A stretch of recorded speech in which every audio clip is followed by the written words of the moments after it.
Waheguru Ji Ka Khalsa, Waheguru Ji Ki Fateh. So we're just going to have a quick catch up as to the stories so far with the recent revelations. So Singh, just tell me quickly how the story has grown over the last week. Okay, so the first we heard about it was probably on Monday. Some researcher, a blogger, was researching about SAS involvement in Sri Lanka, and they found out about this story. Tom Watson, who's a Labour MP, basically released it all over the internet. And then Paul Uppal, who's a Sikh and MP for the Tory party, he then put it up as a petition to say, look, we should be asking David Cameron to launch an inquiry. And soon after that, many other statements came out from like the Sikh Council, Lord Singh, and actually the inquiry was ordered by David Cameron. It was also on PM Questions, which is probably one of the few times that Sikh issues have been on PM Questions. And David Cameron, I thought, did an okay job. We'll discuss that later on.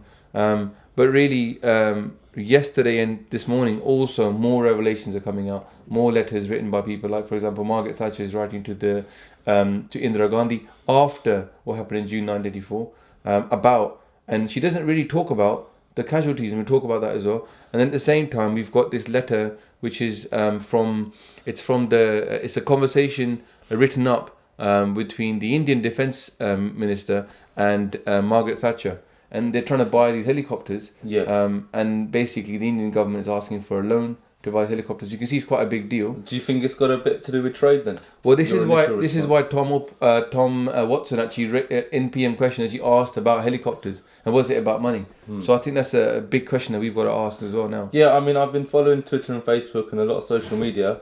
I mean, just tell me quickly, why are Sikhs unhappy? What is the issue? For me, I think it boils down to two things really. Firstly, for the last 29 years, this thing has been kept secret from us, and really. What I mean by this, the bit that's been kept secret is the British government's involvement, and that they knew, right, that the Indian government had basically asked them for help, and then they responded, sent an SAS person. Maybe they might have sent other things as well. Maybe there was whole discussions. There was a briefing made, obviously, to to Margaret Thatcher to say why should we help. There was also a briefing would have been made by the SAS officer about what he did offer, and all these things haven't come to light. But the problem is that for the last 29 years, we've been told that, it's just, we didn't know much about it. It wasn't our issue. We didn't want to get involved. There's been a lot of protests. There's been yearly protests. Yeah, exactly. Every year for the last 29 years, we've been protesting. I mean, I'm not a big fan of protests in the first place, but the fact is that people have been doing this, and the official line has been, well, look, it's not really much to do with us. And now we found out actually there's quite a lot that was to do with them, and they didn't really disclose that to us and profess ignorance. The second thing which I think that people are unhappy is about that this kind of proves, well, we already knew about it, but it kind of really proves that the attack in June 1984 was pre-planned. You see, the narrative across the state and the Indian public has been that it was a last-minute operation. We didn't know much about it. But the fact is that if in June the attack happened, but in February they'd already planned to attack Harimandir Sahib. And also, we found out from General Sinha, who was the deputy, basically he's the head of the Indian Army at that time, that they had built an entire model of the Golden Temple in the Doon Valley, and they'd been practicing how to go in 2 years, 18 months before this. So this is before Sanjay Nair Singh was even inside Harimandir Sahib. My point is, government has known about this, that it was pre-planned the whole time. A lot of Sikhs that have studied this have known, but now the general public can't deny that this is what Indira Gandhi wanted to do, because the point is the SAS guy. The SAS person is only brought over if you're planning to do military action. He's not brought over to do police action, not brought over to do some kind of negotiation. It's a one-man army. Yeah, it's a military person, He's going to do a military operation. So whatever the advice was, the point is that they felt it was appropriate for the Indian government to get advice from the British government on something which obviously we feel they shouldn't be involved in the first place. So, I mean, for me, the question here is, this is one of the few times the media response has gone big. Okay. I mean, we've had a lot of media response here. The last 29 years, probably the first time that this issue is kind of being discussed. But I'm not too happy about the media response, and we'll talk about that. Okay. I mean, let's quickly pick up on what the media has been doing. I mean, I've seen a lot in the newspapers and a lot online. What's your take on what the newspapers are doing, and what are the problems that you feel they're not addressing? Well, I think that the newspapers have done okay. There's some decent stuff in there. Really, the Guardian's probably come out as one of the best newspapers, which is kind of fairest, I would say, for us. The thing is that the problems are this, yeah. From what I understand about journalism, the freedom of the press is always used as an excuse, not an excuse, but the freedom of the press tends to be the reason why we say, look, we need free press because the government will give you propaganda. So someone needs to check up on the propaganda. So journalism has always been about checking up the stories, yeah. What we're finding with the British journalists right now is that they just seem to be talking about the official figures. For example, they keep saying, well, about 400 to 500 people died in Harmandir Sahib.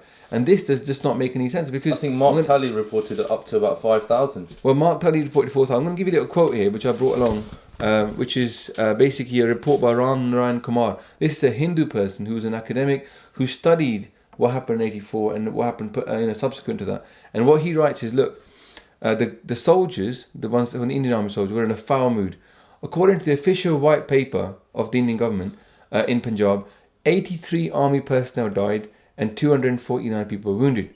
Yeah, but private estimates say even this was much higher. So they lied about that. But also after the destruction of the Akal Takht, right?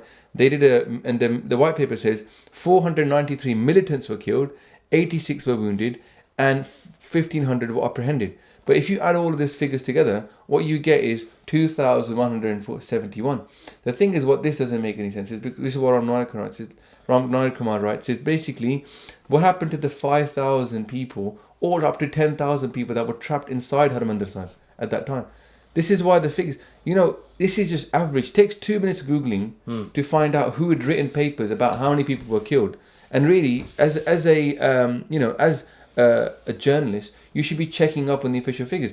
And Mark Tully, who is a BBC journalist, by the way, yeah, he's saying up to 4,000 people might have died. Yeah, in his book, eyewitnesses say up to 7,000 to 8,000.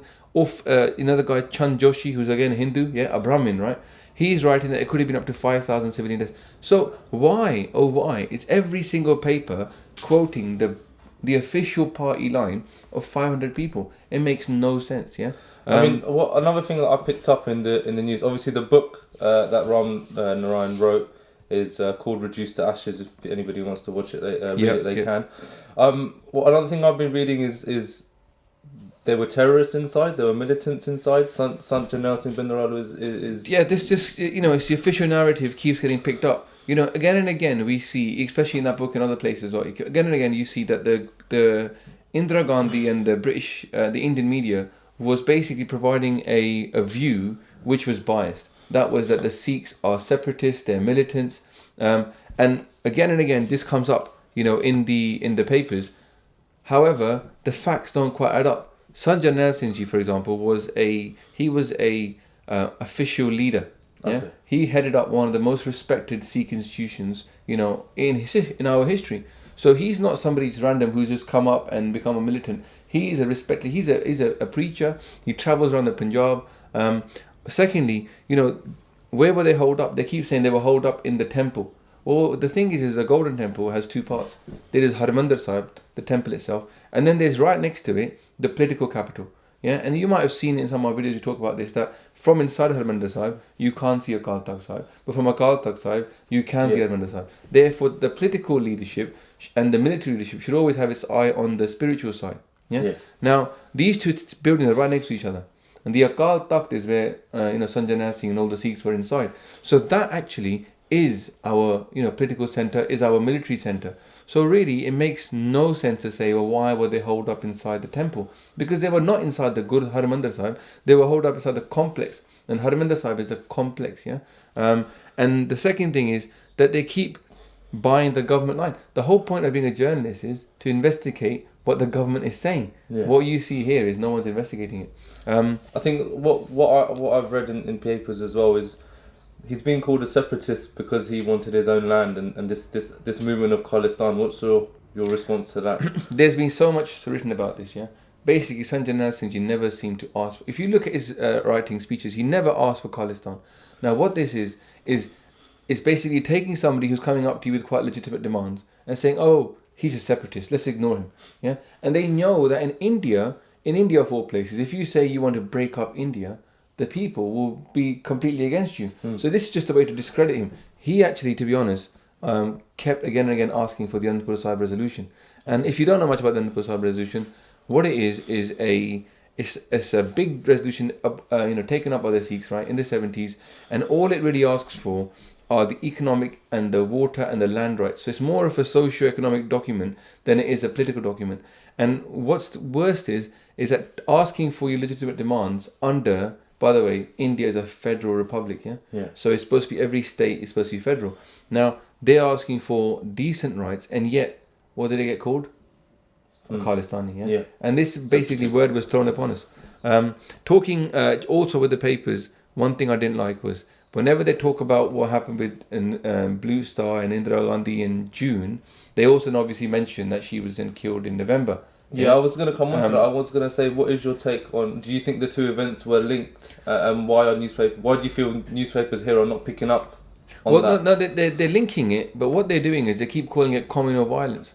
Yeah. Now, communal violence, if you can understand, means one community against another community. Yeah. Right? Even 2 minutes of studying the Sikh, what happened in in November in Delhi, will show that it was not anything to do with one community against another community. The Sikhs were targeted. There was no rioting. One community was being killed, and there's substantial evidence, almost irrefutable evidence, about the government's, the Congress Party, being involved in actually organising and orchestrating the entire violence. So, really, the word needs to be either a massacre or a genocide or a Holocaust, but it can't be called a riot, and it can't be called communal violence. Thousands and thousands of people did die, but the question here is, how can they just say, oh, it was communal violence? Because there was no community violence. It was Sikhs being killed by, okay, you might say they're Hindus, but they were organised by the politicians. So it's a political thing, not a community thing. Other thing is, one thing I didn't find in the press is, again, which comes back to shoddy journalism, you might say, is that no one ever seems to question Indira Gandhi. I mean, she was no paragon of virtue, Do you just say, okay, she was a prime minister, she was a lady, iron-fisted, but that doesn't really show you much about what she is. She was convicted of electoral fraud, okay?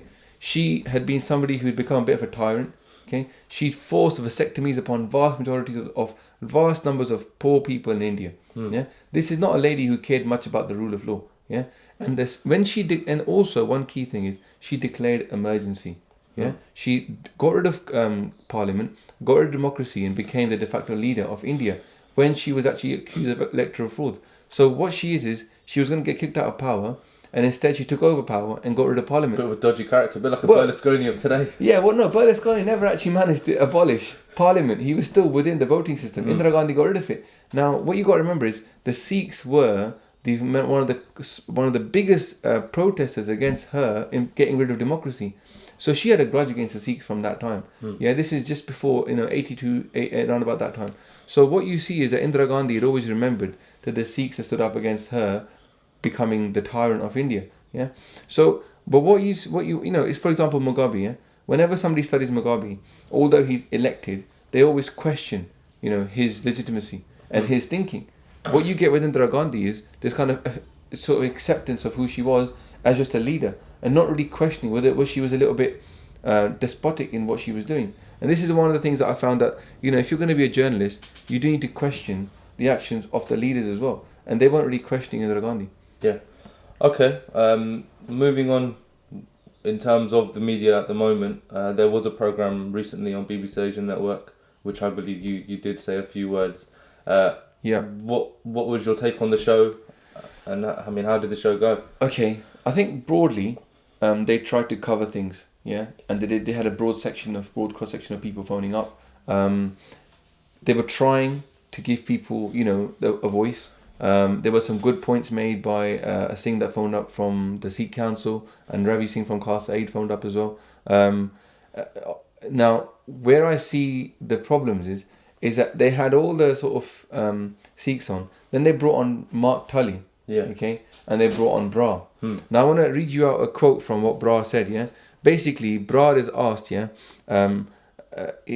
about what he did, and what he says is, just get the quote. He goes, well, the allegations that the British government helped were fictitious. He said, no, this never happened. This is total lies. And then Nihal goes on to read out the thing, and he said, oh, well, it's something internal to you guys. We don't know anything about it. Effectively, he says, look, it was done by us. It was nothing to do with the British government. The point here is the advice was given, yeah? And he's saying that the advice was not given. So he's casting doubt upon these documents. What he says is, here, look, he says, it was a last-minute operation because a Prime Minister was negotiating with the Sikh leaders to arrive at an amicable solution.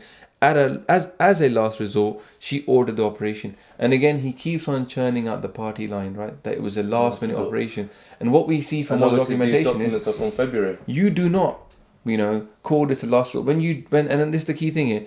He wasn't involved in the planning, really. Sinha was involved in the planning for the operation, and he was removed because he refused to attack the Golden Temple. Yeah. And then Bra was brought in, so he wasn't part of the planning thing. Yes, he was kept in the dark. Doesn't mean that this does not happen. The same thing with Tully when he comes on. Again, he comes on and to say, well, I don't really agree with his documents. I don't even believe in them. And again, he's casting doubt upon the veracity of them. Yeah. And for me, what this is a lot of people in India are a bit like ostriches. Yeah, They know that the government is dodgy. They know the government did some dodgy things, and all they already want to do is bury their head in the sand and say, "Oh, well, I'm not quite sure." And you see, if you even add 1% of doubt, yeah, those people would jump upon that 1% as some kind of like a guy drowning in water. He looks for a log, or even a little stick. They will hold on to that and they'll say, "This will be my way to get out of this." Yeah, yeah. And for me, this is what it is. By casting doubt, what you're saying is, "Oh, I'm not too sure about this." And then what will people do? They'll say, yes, I'm not too sure either. And I don't want to think about the hard questions. The hard questions are things like, what if they weren't lying? Yeah. What if the British government and the Indian government had planned? Well, the British government, we don't know what the advice was.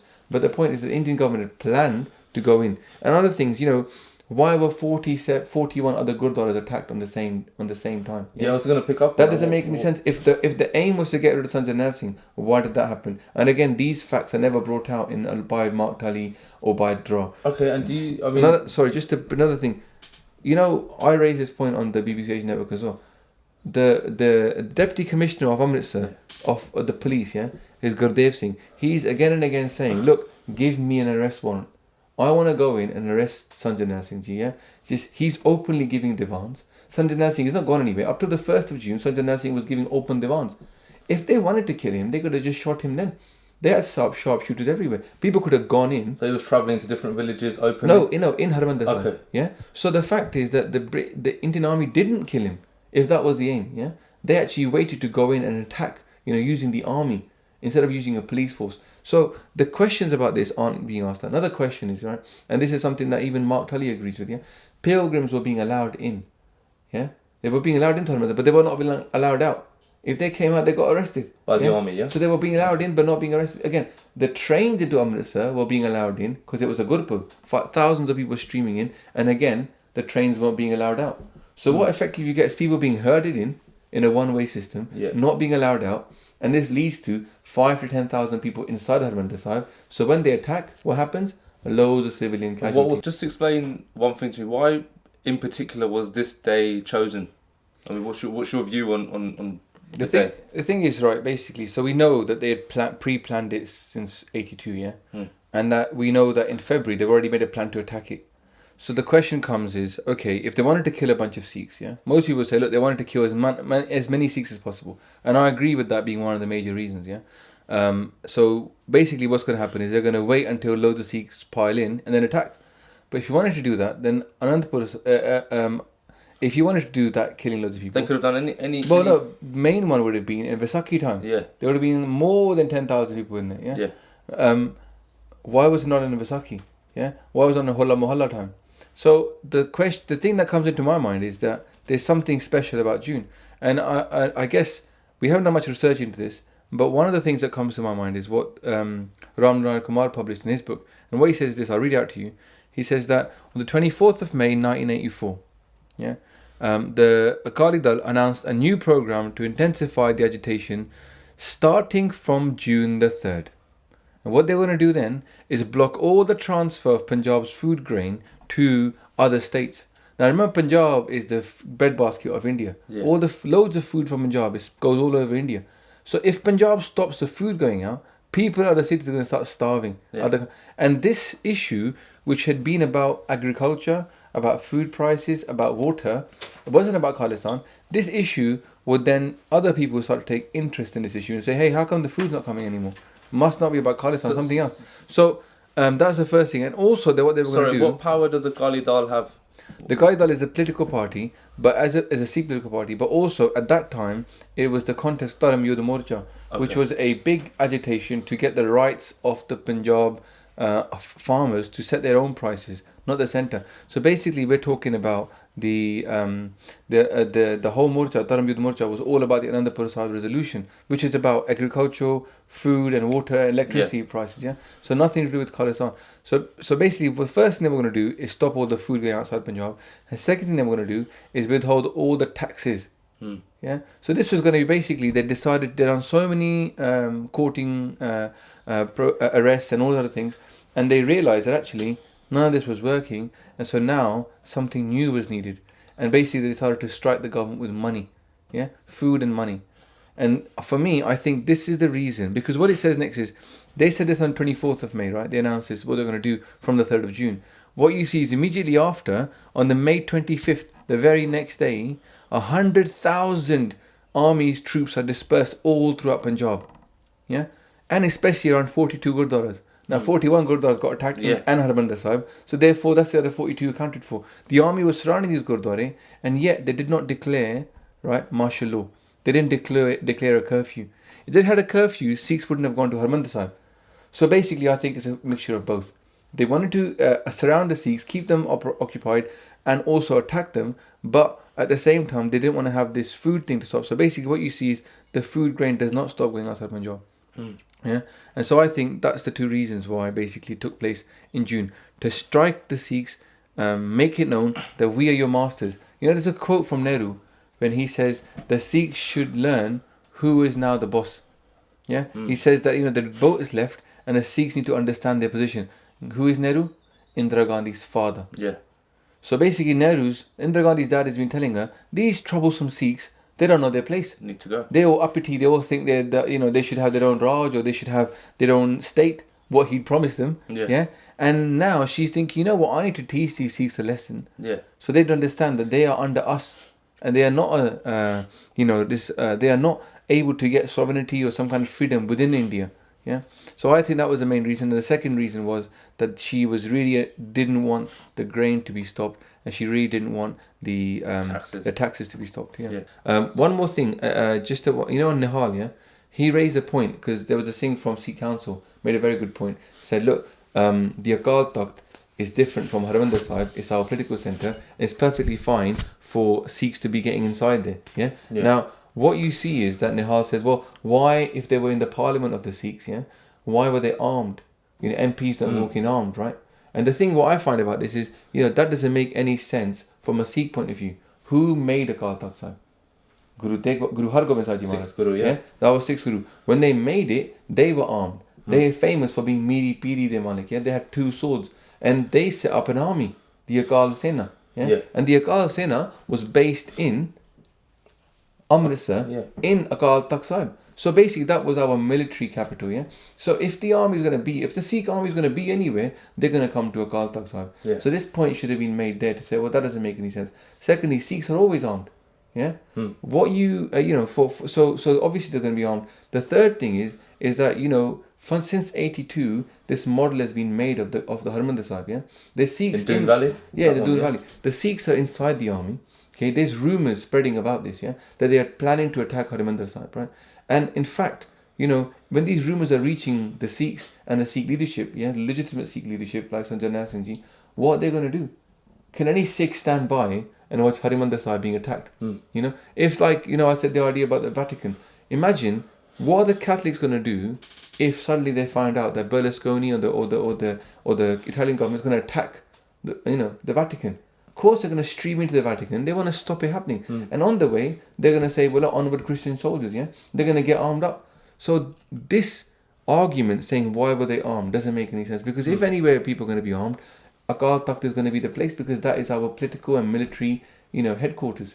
And, you know, for me, this is the problem, that whenever these things happen, right, people just ask these random questions. And what they do is they don't know the history of how it was made, but they ask questions anyway. Yeah. Okay, I mean, let's quickly, we're going to talk about India in a minute, but let's quickly go over what you feel the UK's government response has actually been.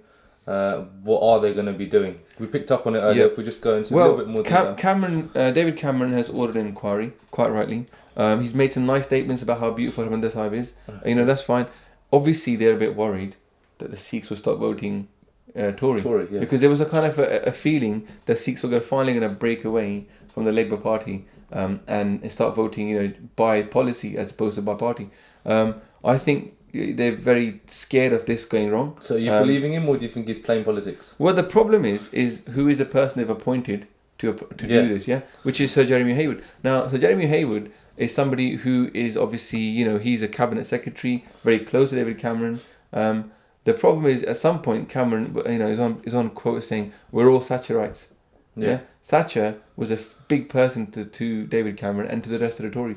So what they don't want to do is throw too much mud upon her name. Yeah, and also, so Jeremy Haywood is somebody who has been criticised quite a lot. For example, the Iraq inquiry, David Kelly, and he was on, and also with the Plebgate thing, which happened with the police officer. So, and that was a shambles. So we're not too sure if he's the best person to be leading this, because also one of the things in his mandate, you know, he's not running this inquiry to say, should the British government have offered advice. One of his mandates is to find out, should the British government have released these papers? Yeah, I mean, that's a bit silly, isn't it? If you're going to investigate the British role, the question shouldn't be, should we have released it or not? Well, obviously, they're going to say, no, we shouldn't have, because it causes a big problem for us. But the point is, it should be, the questions need to be a bit more piercing, yeah? And I think, and a lot of Sikhs obviously feel the same way, that we need to have an MP-led parliamentary inquiry into this, which is open and questions are asked, yeah? So we can watch them. You know, when they had the inquiry upon the press and the bribing scandal, then they were being filmed, and it was an open inquiry and people could watch what was going on. And I think that's the kind of thing you want to see, because really, why has the government been saying it was an internal thing, and yet we find out now they were actually stabbing the Sikhs in the back? The loyalty that the Sikhs have shown this country, you know, is second to none. Yeah, if we could look back at the world wars. Yeah, we made that video about it. You know, church, everybody's saying we owe the Sikhs a debt. Is this how you repay a debt? By basically planning to, you know, giving support on attacking the holiest shrine of the Sikhs, you know. So I don't agree with it. You were talking about India. Yeah. You know, it's funny because, you know, when you talk about the media response in India, one of the things I notice is, you know, obviously there's a lot less press of it over there than it is over here, because effectively this affects the Tory party and the Labour Party, and it's, you know, Margaret Thatcher. The Indians care less about that. One of the things that does come out is that a very good statement that I saw was by Arun Jaitley. He's now the opposition, you know, BJP. He's the leader of the house for the senior house for them. And what he says is, look, this new evidence, which is not really new to the Indian people that know about this, only lends credence to the fact that the government of India, which is the Congress government at that time, neither believed in nipping the problem at the initial stage, nor in exploring alternative methods of evacuating the extremists from the Golden Temple. What he's saying is this: Congress government wanted to attack the Sikhs. They weren't interested in negotiation, and this comes back to my point that the head of the deputy commissioner of the police is saying, look, give me a warrant, I will go and arrest Santan Singh Ji. So the narrative is basically wrong, and yet most of the people in India will jump on that narrative because they don't want to face facts. That the Indian government, or the Congress politicians attacked the Sikhs, and it was unlawful. As per the Indian law, it was unlawful. You can't say it was lawful by Indian law because, firstly, the correct measures weren't used. Sarabjit Singh Rajwana TV made a very good video about this. Before you attack, before you use force, you have a procedure. Like even when I was in the army, they said, look, if somebody is holding a bottle with alcohol in it and fire is going on the top of it, and you've got a gun in your hand, and you think this person might throw it at you, you can't shoot that person. That person is holding the bottle. The only time you can shoot is if he picks it up, points it towards you, is about to throw it, then you can shoot him. So there is a procedure of taking action, and the procedure was not followed when it came to attacking the Akal Takht. It just was not followed. They started shelling without any warning. Even the police say, stop, police, stop or I will shoot. They didn't do this. They didn't say, come out now or else we will bomb you. They just started bombing. They didn't even let people out. So the problem is that the press here and the press there, is basically afraid of reporting the truth. Yeah, maybe they're not doing a good job journalistically. That's absolutely true. But also you wonder why. Why are they so afraid of speaking the truth? And I think this comes back to the fact that in India, just like was shown recently by what happened in New York, Yeah. when the sort of the ambassador, when she was arrested for her servant. In India, all the politicians were up in rage about the treatment of the ambassador, not about the servant or about the lying. Yeah. That's by the by in India. Everybody does that. Yeah. All they cared about was how dare they arrest one of our ambassadors. Yeah, it's the front, and they took away the guards. Yeah, from the American embassy in Delhi. They took away the barriers. I mean, that is crazy. You're saying, look, go ahead and bomb the American embassy because we don't care about you guys. Because you arrested one lady because she's falsified some papers. Yeah. In India, all they care about is their nose. What they call in India, your honour. Yeah. And if the honour of the Indian government, by casting dirt upon this idea that India is a great democracy and we don't ever do anything wrong, that's all they care about. Our image outside. They don't care about the truth. Yeah. They just care about the image. And so really, for me, this is the case where the Indian people and the Indian government need to shift the focus away from India onto Indira Gandhi. This is Indira Gandhi that did this, right? She was using the issue of the Sikhs to try to motivate people to vote for her. Because what happens next is the Congress government announce an election straight after November, and what happens? The Congress win with a landslide. So this is a political thing, And Indira Gandhi and her family and the main leaders of the Congress party at that time are the ones who are culpable. And there's nothing wrong with saying that India is now investigating these people, and it's no longer a shame of India. Actually, it's to India's credit. And I think to the Indian people that are watching this, it's to India's credit if it starts to investigate the wrongdoings of its own government, of their own people. Because only way you can get that. No one complains about South Africa now, because they had the Truth and Reconciliation Committee, and Nelson Mandela actually investigated their own people. Right? I think if we bring that back to the UK, it's a credit to the UK to investigate what the parties in the past have done and the wrongdoings they've done. That's a very good point. So it's something that the Indians can pick up. The whole point of launching an inquiry is to say, look, wrong things happen, and we don't want that to continue. And I don't see why the Indian government can't say, well, actually, wrong things did happen. Indira Gandhi did do the wrong thing, and we need to investigate why the proper procedures were not followed. Why was the advice of the senior army leadership ignored? Why was the advice of senior police members ignored? And why was this crazy attack upon the civilian population carried out? And really, it comes back to what people like Joyce Pettigrew are saying. This was not an attack upon Sanjana Singh Ji. This was not to get out those extremists. This was to attack upon the Sikh psyche. I mean, if we look to wrap it up now, what do you think are the implications now of these documents for the UK and for India? I think the first thing is that we need to realise that there's more to come. There's a lot more to come. We need to find those briefing notes. What was the official policy? What was the advice given? What was the advice given? And what was the policy of the Thatcher government towards the Sikhs? I mean, the UN says every nation has a right to self-determination. That should be a UN right. And yet what you see here is actively working to suppress the Sikh right to sovereignty and working to support Indira Gandhi in her policies, which, they should have been dubious. And somebody should have said somewhere, I'm not sure about Indira Gandhi. I don't think she's actually that much of a, credible leader. I think she might be a little bit biased. She's definitely broken the law. I mean, you could bring it back to the trade, because that trade letter was from June the year before. So the background to that is building up. I mean, in terms of now the implications for India.